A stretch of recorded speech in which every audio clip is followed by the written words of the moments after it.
In today's video, I'm going to show you how to delete a workspace in Base44, including how to remove all apps, handle any other members, and leave the workspace properly. This is a quick but important process, especially if you want to clean up an old workspace or shut everything down safely without leaving anything behind.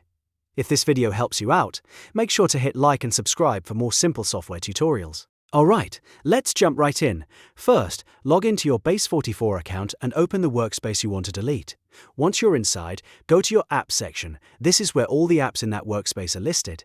If your goal is to fully delete the workspace, you'll want to delete every app inside it first. To do that, find an app card and click the More Actions icon on it. This is usually the three-dot menu or a similar options button. From the menu, select Delete. Base44 will usually ask you to confirm your choice, so go ahead and confirm the deletion. Repeat this process for every app in the workspace until all apps are removed. This step is important because many platforms require a workspace to be empty before it can be fully closed or left behind.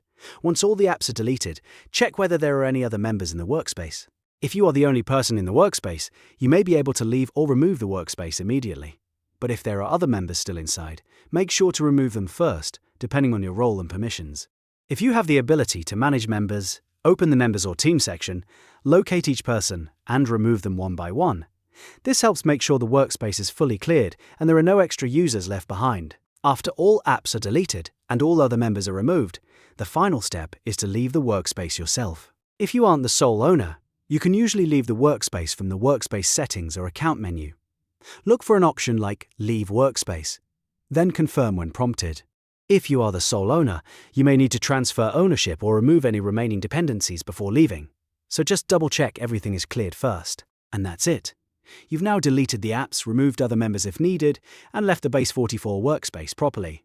If this tutorial was helpful, don't forget to like the video and subscribe for more step-by-step guides just like this one.